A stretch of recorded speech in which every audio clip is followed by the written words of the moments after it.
Hundreds of thousands are demonstrating against a deeply unpopular bill.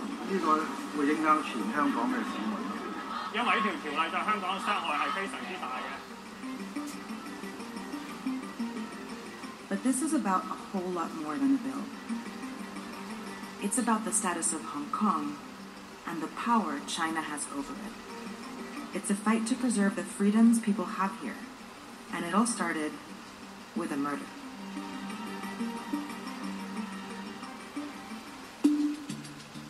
On February 8, 2018, a young couple, Chan Tong-kai and Kun Hyo-wing, went from their home in Hong Kong to Taiwan for vacation. They stayed at the Purple Garden Hotel in Taipei for 9 days. But on February 17th, only one of them returned to Hong Kong. There, 1 month later, Chan confessed to murdering his girlfriend, who was pregnant at the time. But there was a problem. Hong Kong authorities couldn't charge him for murder because he did it in Taiwan, and they couldn't send him back to Taiwan to be charged because Hong Kong and Taiwan don't have an extradition agreement. So in 2019, Hong Kong's government proposed one. It would let them transfer suspects to Taiwan so they could be tried for their crimes. But the same bill would also allow extradition to mainland China, where there's no fair trial, there's no humane punishment, and there's completely no separation of powers. And that's what sparked these protests. China and Hong Kong are two very different places with a very complex political relationship, and the extradition bill threatens to give China more power over Hong Kong. See, Hong Kong is technically a part of China, but it operates as a semi-autonomous region. It all began in the late 1800s, when China lost a series of wars to Britain and ended up ceding Hong Kong for a period of 99 years. Hong Kong remained a British colony until 1997, when Britain gave it back to China under a special agreement. It was called One Country, Two Systems. It made Hong Kong a part of China, but it also said that Hong Kong would retain a high degree of autonomy, as well as democratic freedoms, like the right to vote, freedom of speech, freedom of the press, of assembly. And that made Hong Kong very different from mainland China, which is authoritarian. Citizens there don't have the same freedoms. Its legal system is often used to arrest, punish, and silence people who speak out against the state. But according to the agreement, one country, two systems wouldn't last forever. In 2047, Hong Kong is expected to fully become a part of China. The problem is, China isn't waiting for the deal to expire. Under the rule of Chinese leader Xi Jinping, pro-democracy leaders have already been arrested in Hong Kong, and mysterious abductions of booksellers have created a threat to free speech. But Hong Kong has been pushing back. In 2003, 500,000 Hong Kongers successfully fought legislation that would have punished speaking out against China. And in 2014, tens of thousands of protesters occupied the city for weeks to protest China's influence over Hong Kong's elections. Now, Hong Kongers are fighting the extradition bill because the bill is widely seen as the next step in China's encroachment on Hong Kong's autonomy. 因為我哋對呢個中國嘅法律係冇信心嘅。任何一個市民，如果係大陸政權，佢係唔中意你，佢可以用一個任何嘅理由。如果那說難聽點，如果他們條例通過，那就代表香港淪陷。The sheer size of these protests shows you just how much opposition there is to this bill. But if Hong Kong's legislature votes on the bill, it'll probably pass. And that's because of the unique nature of Hong Kong's democracy. For starters, Hong Kong's people don't vote for their leader. The chief executive is selected by a small committee and approved by China. And even though they're the head of the government, they don't make the laws. That happens here. Like many democracies, Hong Kong has a legislature with democratically elected representatives. It's called the Legislative Council, or LegCo, and it has 70 seats. Within this system, Hong Kong has many political parties, but they are mostly either pro-democracy or pro-China. In every election, Hong Kong's pro-democracy and anti-establishment parties have won the popular vote, but they occupy less than half of the seats in the LegCo. This is because when Hong Kongers vote, they're only voting for these 40 of the 70 seats. The other 30 are chosen by the various business communities of Hong Kong. For example, one seat belongs to the finance industry, one seat belongs to the medical industry, one belongs to the insurance industry, and so on. Many of these 30 seats are voted on by corporations, and because big business has an incentive to be friendly with China, those seats are dominated by pro-China political parties. When Hong Kong was handed over to China in 1997, Hong Kong and China made an agreement that eventually all members of the council would be elected by the people. But that never happened, and ever since the handoff, pro-China parties have controlled the LegCo, despite having never won more than 50% of the popular vote. The way it's structured, they want to make sure that the executive branch can have easy control over it, and that would serve Beijing very well indeed. Within this unique structure, the extradition bill has created new tensions and fueled anger among pro-democracy politicians, and it's driven hundreds of thousands of Hong Kongers into the streets. 其实民主的基础本来就是建立在人民上，所以大家都走出来，那你还能不重视这个事件吗？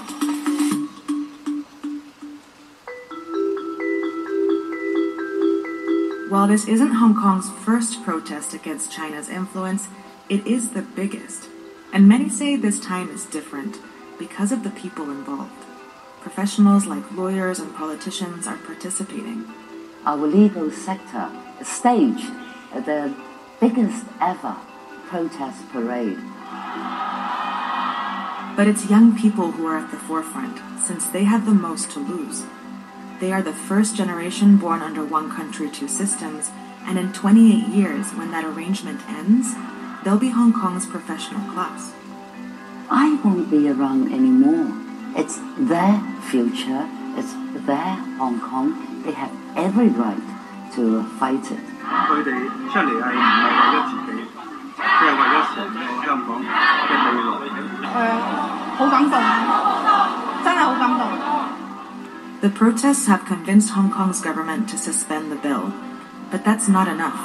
Many want the bill withdrawn completely. 都係從頭到尾都係撤回，冇要暫緩。 That's because these protests are also part of a larger fight to push back against China's encroachment now, not just when time's up.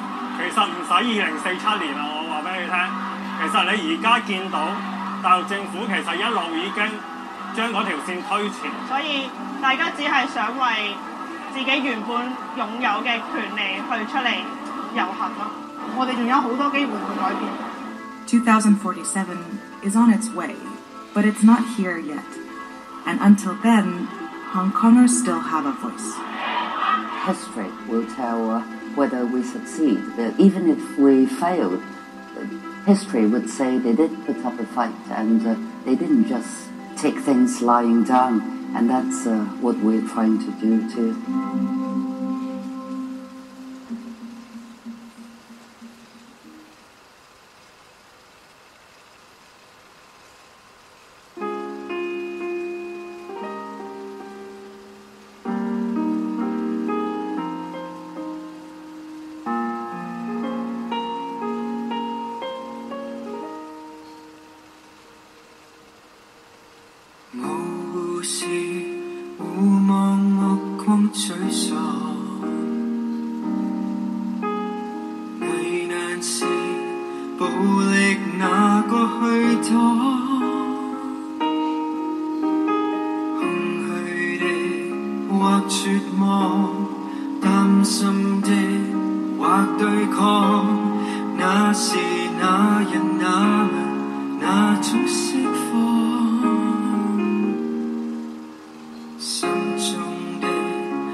或對抗，那時那人那物那種釋放，向前行不動盪，自由達到那一方，花開鋪滿這地為你護航，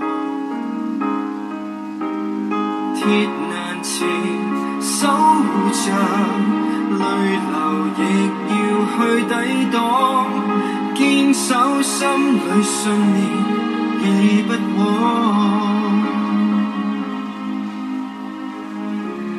我覺得好尷尬，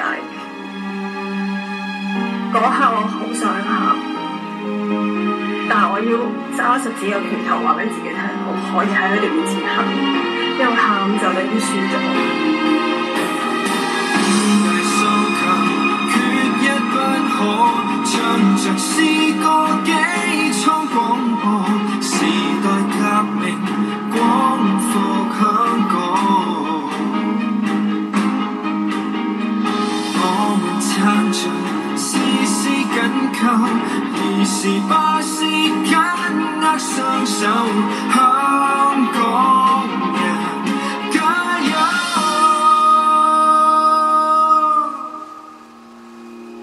向前行不動盪，自由達到那一方，花開鋪滿這地為你護航，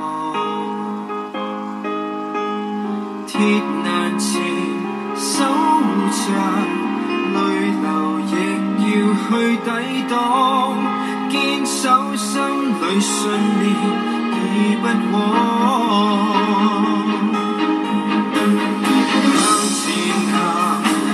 動盪，萬人達到那一方，雨傘鋪滿世間，一起去抵擋。血流前而守護着，不屈不撓齊上岸，堅守心裏信念已不枉。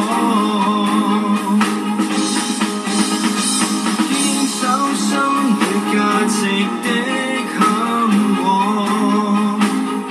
願有天鋪底口罩脫下來相擁。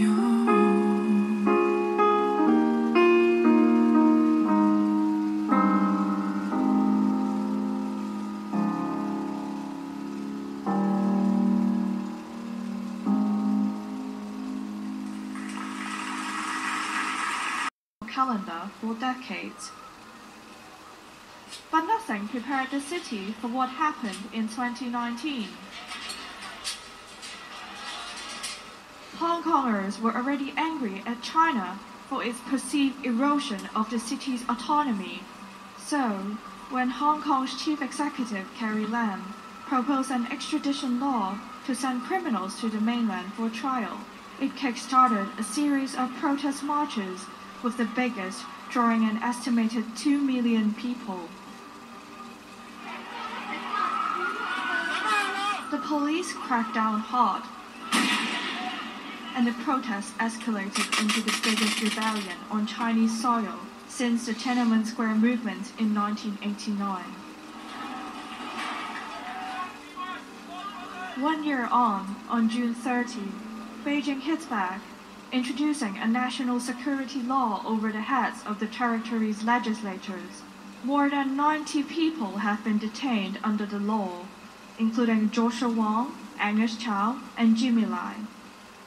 As well as arresting opponents, authorities have used the law to target civil institutions, such as the education sector, the media, and political life.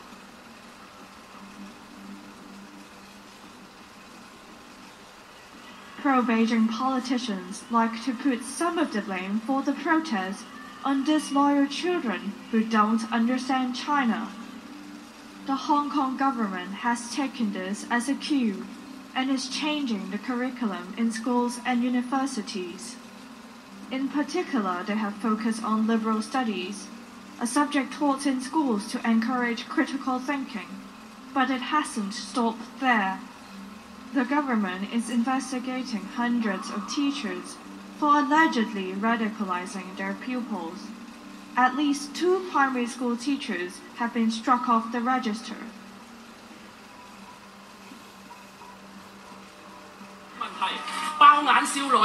At the start of 2020, press conferences in Hong Kong were raucous affairs, and local leaders faced sharp questions. The popular Chinese-language tabloid Apple Daily stands out for its anti-government editorials and fierce criticism of China.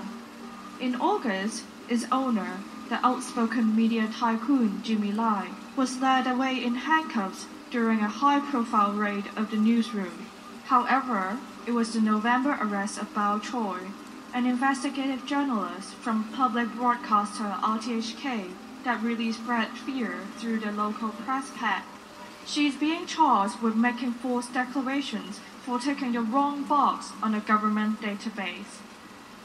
Critics say using legal technicalities is a tactic often used in mainland China to silence criticism.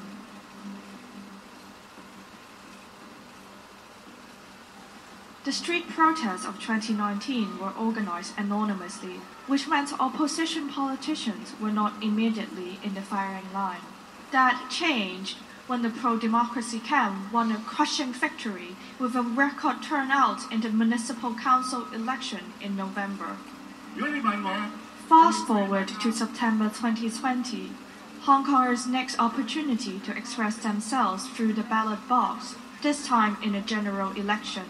The vote was postponed because of the pandemic, but critics say the government feared more heavy losses. Since then, the government has cracked down. In November, 4 pro-democratic legislators were disqualified for not being sufficiently patriotic, all while one of the other opposition lawmakers resigned in solidarity. Then, on January 6, 53 politicians and activists were arrested in dawn raids for participating in an unofficial primary ahead of the delayed September election. Beijing claims the security law has stopped the protests and protected the country's sovereignty. Among Hong Kongers, reactions have varied. Some are relieved at the return of stability, while others feel under pressure to keep quiet, and thousands have left the country already. The UK Home Office expects as many as 150,000 Hong Kongers and their dependents will move to the UK this year. There is, however, one pillar of Hong Kong civil society that has mostly been left alone, the legal system. Judges have faced criticism from pro-Beijing media and Chinese authorities, but as yet there have been no official attempts to undermine court decisions. The rule of law, a key aspect of what makes Hong Kong an attractive place to do business, no longer appears quite as impregnable as it once did.